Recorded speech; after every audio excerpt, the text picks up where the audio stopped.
Ya, salam Bapak Ibu dimanapun berada. Hari ini Jumat 26 Juni, saya berjumpa dengan Pendeta Heni.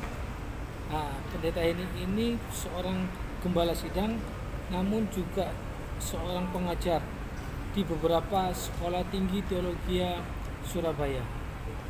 Halo. Salam Pak Heni. Nah, Pak Heni, saya ini menemukan sebuah kasus yang saya jumpai di mana seorang hamba Tuhan ini terdampak COVID-19. Hal ini terkait dengan tidak adanya ibadah. Ya.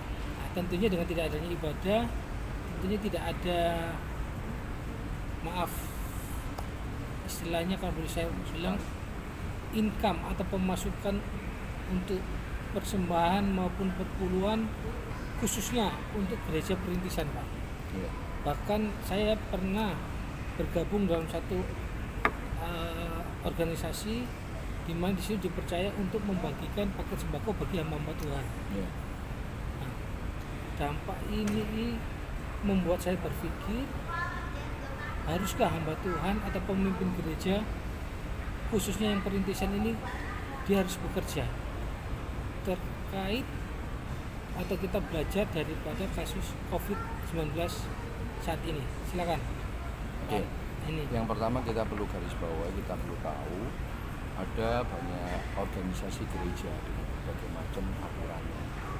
Jadi beberapa gereja di sinode Protestan itu kemungkinan besar mereka akan tetap menjamin ke gereja-gereja perintisan sampai gereja itu mampu, karena mereka punya dana untuk itu, bahkan sampai jenjang ketika hamba Tuhan itu emeritus sudah dijamin.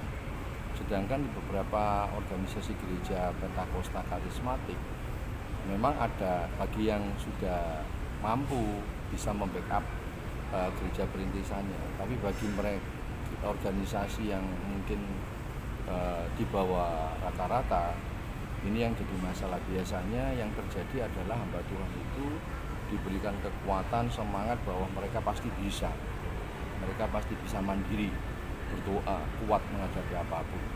Sekarang yang jadi pertanyaan kembali kepada panggilan hamba Tuhan tersebut. Apakah dia memang terpanggil sebagai hamba Tuhan yang siap menderita, siap menjadi alat kemuliaan Tuhan? Kalau dia siap, pasti dia siap menghadapi apapun juga. Kembali kepada panggilannya, dia akan selalu ingat bahwa Tuhan pasti pelihara. Tapi jika ada motivasi yang lain, ini yang jadi masalah. Biasanya mereka akan bertanya, Tuhan di mana, kenapa, bahkan akhirnya terjadi penyalahgunaan, terjadi tipu sana tipu sini, bahkan memalukan, mempermalukan nama Tuhan. Nah, kalau kita mau melihat dari sisi Alkitab, bahwa apakah hamba Tuhan itu bisa bekerja, kita lihat kasusnya. Kalau dia sebagai perintisan dalam pengertian seperti Rasul Paulus, itu kemungkinan bisa, biasanya di bidang misi itu bisa sambil bekerja menurut saya, karena kita pun mengatakan demikian supaya apa? Tidak tergantung dari organisasinya, karena apabila tergantung dengan organisasi itu tergantung juga organisasi atau orang yang menyumbang. Karena ada orang yang mengatakan bahwa kalau saya menyumbang di misi itu seperti mendarami lautan, jadi tidak kelihatan. Memang misi akan bergerak lambat, tapi dampaknya juga luar biasa. Tetapi ada juga orang yang suka memberikan dana itu. Lah, setidaknya kembali kepada kita sebagai hamba Tuhan yang menggembalakan di gereja, tadi kembali kepada panggilannya. Apakah dia harus bekerja atau bagaimana? Bagi saya, kalaupun bekerja, sebaiknya tidak jauh dari apa yang dia layani, yaitu mengajar dan berkhotbah. Itu pekerjaan yang menurut saya lebih terhormat sebagai hamba Tuhan yang menggembalakan. Sehingga tidak jauh dari sana karena isinya sama.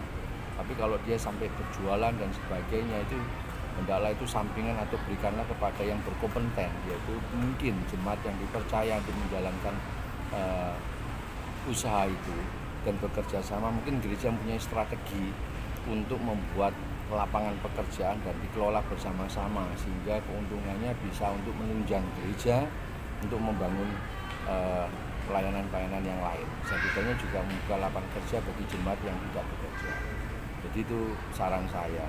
Mungkin Pak Simon bisa. Ya, Pak Gem, kan begini, seorang pelayan Tuhan yang perintisan ini kan tentunya dia berharap kepada Tuhan. Ya. Nah, kesannya kan begini Pak Gem, apakah Tuhan tidak mampu menolong atau di manakah Tuhan? Pasti ada pertanyaan-pertanyaan seperti itu. Menurut Pak Gem gimana?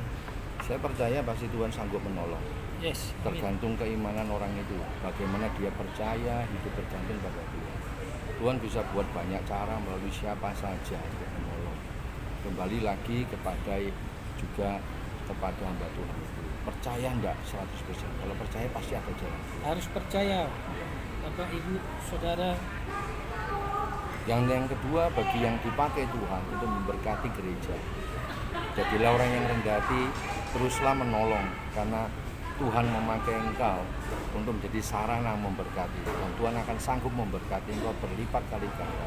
Karena Tuhan punya rencana, karena pelayanan tidak hanya berbicara di gereja. Ketika engkau berusaha melakukan segenap hatimu untuk semuanya untuk Tuhan, itu engkau sudah melayani Tuhan. Sehingga semuanya ini ada saling keterkaitan satu sama lain yang tak terpisahkan. Jadi tidak sendiri-sendiri, bukan serta-merta mengatakan saya menolong karena saya ingin membantu karena kehendak saya. Tapi ingatlah, menolong hendaklah ingat bahwa karena Tuhan sudah memberkati Anda semuanya, sehingga Anda menjadi saluran berkat bagi siapa saja yang membutuhkan. Oke, puji Tuhan. Demikian jawaban daripada Bapak Pendeta Heni.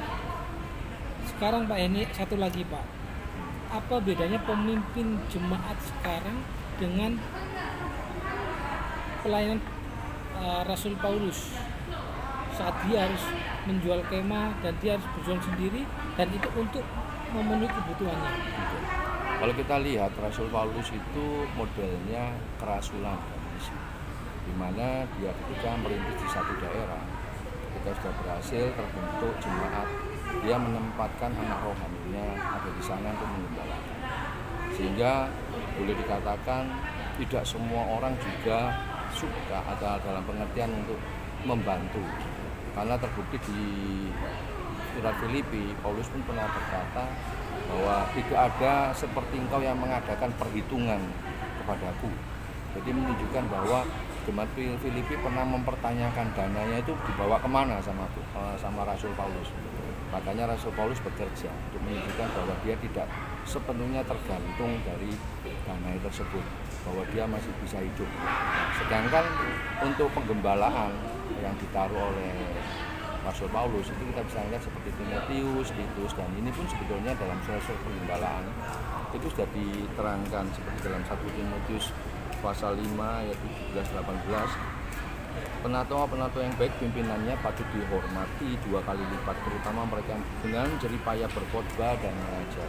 Bukankah kitab suci berkata, janganlah engkau memberangus mulut lembu yang sedang mengirik, dan lagi seorang pekerja patut mendapat upahnya. Dalam pengertian harusnya jemaat mengerti situasi keadaan hamba Tuhan yang menggembalakan. Tapi jika memang dananya tidak ada dalam pengertian kurang, hendaklah hamba Tuhan itu juga berdoa dan jemaat juga mendoakan supaya Tuhan mengirim siapa saja, Bu. Dan saya percaya pasti ada mujizat untuk menolong. Amin, puji Tuhan. Pak, ini Salam dimanapun berada, mohon maaf kalau suaranya agak bising karena kita ini lagi nongkrong di salah satu mall di Surabaya, jadi sekali lagi mohon maaf kalau tempatnya agak berisik. Pak Gem, mungkin bisa enggak kasih satu closing statement, memberi kekuatan kepada rekan-rekan sepelayanan yang saat ini mengalami permasalahan terkait atau terdampak COVID-19 ini. Oke, sebagai hamba Tuhan, saya memberikan semangat kepada para hamba Tuhan yang lain mungkin dalam perintisan. Dengan situasi keadaan apapun juga, percayalah kita punya Tuhan yang hebat, Tuhan yang tidak pernah meninggalkan kita, yang selalu ada buat kita, dan dia bisa melakukan banyak hal yang di luar pikiran kita, yang apapun yang jadi kebutuhan kita. Percaya tidak ada yang mustahil bagi Tuhan. Allah kita tidak pernah mempermalukan kita. Percaya, berharap sama Dia. Dia adalah Allah yang luar biasa, yang akan mencukupkan segala kebutuhannya. Amin. Yakinlah, tetaplah teguh, tetap bangun hubungan dengan Tuhan. Kau akan melihat mujizat yang dinyatakan dalam pelayananmu dan keluarga. Tuhan Yesus memberkati. Amin. Terima kasih untuk ini. Sekali lagi mohon maaf kepada rekan-rekan, para senior. Video ini dibuat hanya untuk sharing-sharing. Video ini dibuat hanya untuk menjadi berkat. Keinginan kita seperti itu.